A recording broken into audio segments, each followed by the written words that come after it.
અમરેલીના રાજુલા પાસેથી પસાર થતો ભાવનગર સોમનાથ હાઈવે, જ્યાં વિક્ટર નજીક આવેલા બ્રિજ પર 40 થી 50 મીટરની 5 થી 6 ઇંચ પહોળી તિરાડો પડી જતા બ્રિજના કામમાં ભ્રષ્ટાચારના આરોપ લાગ્યા। રોજ હજારો વાહનો આ બ્રિજ પરથી પસાર થાય છે। બ્રિજ પર મોટી તિરાડો પડી જવાને કારણે કોઈ મોટી દુર્ઘટના બનવાની લોકોને ભીતિ છે।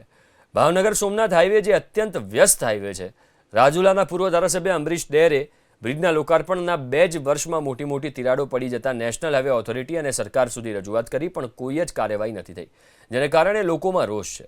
અગાઉ પણ નેશનલ હાઈવેની કામગીરી પર સવાલો ઉઠી ચૂક્યા છે। જાફરાબાદના દુધાળા ગામ પાસે બ્રિજના લોકાર્પણના થોડા દિવસોમાં બ્રિજ ક્ષતિગ્રસ્ત થયો હતો, તો હિંડોરણા અને મજાદર ગામ નજીક તિરાડ અને ગાબડા પડ્યા। દાતરડી ગામ પાસે બ્રિજ પરના સિમેન્ટના ગડર પડી ગયા। અવારનવાર આવી ઘટના બને છે, જેને કારણે બ્રિજની કામગીરીમાં ભ્રષ્ટાચારના આરોપ લાગ્યા છે। આ છોટાઉદેપુરમાં દૂધનો ધંધો કરું છું અને આ લગભગ સોમનાથ ભાવનગર નેશનલ હાઈવે ઉપર મોટાભાગના પુલો ઉપર મોટી તિરાડો પડેલી છે અને મોટી તિરાડોના કારણે જે કોઈ પણ ટુ વ્હીલવાળા છે કે અમારી જેવા વાહનોવાળાને મોટા અકસ્માત પણ થઈ શકે છે। અમે ઘણા અકસ્માતો જોયેલા છે। આ દાતરડી પાસે પણ પુલ બંધ કરવામાં આવેલો છે, તો આ નેશનલ ઓથોરિટી શું કરે છે કે આ કોઈ તિરાડો પણ પૂરવામાં નથી આવતી અને મોટી જાનહાનિ પણ થઈ શકે છે। તો મારું તો એ જ કહેવાનું છે કે આમાં એકદમ ભ્રષ્ટાચાર કરવામાં આવેલો છે। તો આ જે તિરાડો છે એ તિરાડોનું નિરાકરણ કરે। 2-3 મહિના ઉપર થયું છે, બરાબર।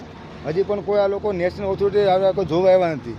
હજી એક લોકો આવતા પણ નથી। આવું સોમનાથથી લઈને ભાવનગર હાઈવે ઊંધી આ રીતે તિરાડ પડે છે, બરાબર। પણ અવારનવાર રસ્તા ઉપર મસમોટા ખરબચડા રોડ થઈ જાય છે, પણ નેશનલ હાઈવે ઓથોરિટીવાળા અવારનવાર અહીંથી નીકળે છે, તો એ લોકો ખાડાની મરમ્મત કે એવું કાંઈ કરતા નથી। એ લોકોના પેટનું પાણી પણ હલતું નથી। તો એ લોકોને અમારી એક જ વિનંતી છે કે ભાઈ જે રોડ ઉપર જે તિરાડો પડી છે એમને બુરીને કંઈ અકસ્માત કે મોટી જાનહાનિ ન થાય એવી અમારી એમને વિનંતી છે। પુલ છે, એની પુલની હાલત જો તો અઠવાડિયાના 3-4 અકસ્માત હોય છે। અહીંયા 2 થી 3 અકસ્માત થાય છે।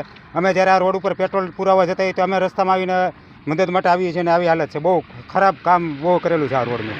પણ જે પ્રકારે અત્યારે અમુક બ્રિજો ઉપર ગંભીર હાલત, મોટી તિરાડો, 4 વ્હીલરને તો હજી વાંધો ન આવે, પણ 2 વ્હીલરો માટે તો લાલબત્તી સમાન, મૃત્યુ સમાન આ બાબત છે, તો ચોક્કસપણે એના ઉપર કાર્યવાહી થવી જોઈએ।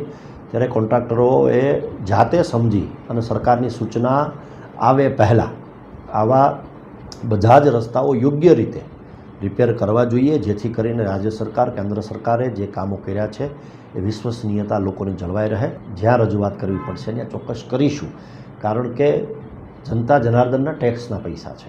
કોન્ટ્રાક્ટરો એનો નફો કમાય એમાં કોઈને વાંધો ન હોઈ શકે, પણ રાહદારીઓના ભોગે, લોકોના ભોગે જો આવું કંઈ થતું હોય તો એ ચલાવી લેવું કોઈ પણ જાહેર જીવનના માણસ માટે વ્યાજબી નથી, એ પછી સત્તા પક્ષે હોય કે વિપક્ષે હોય।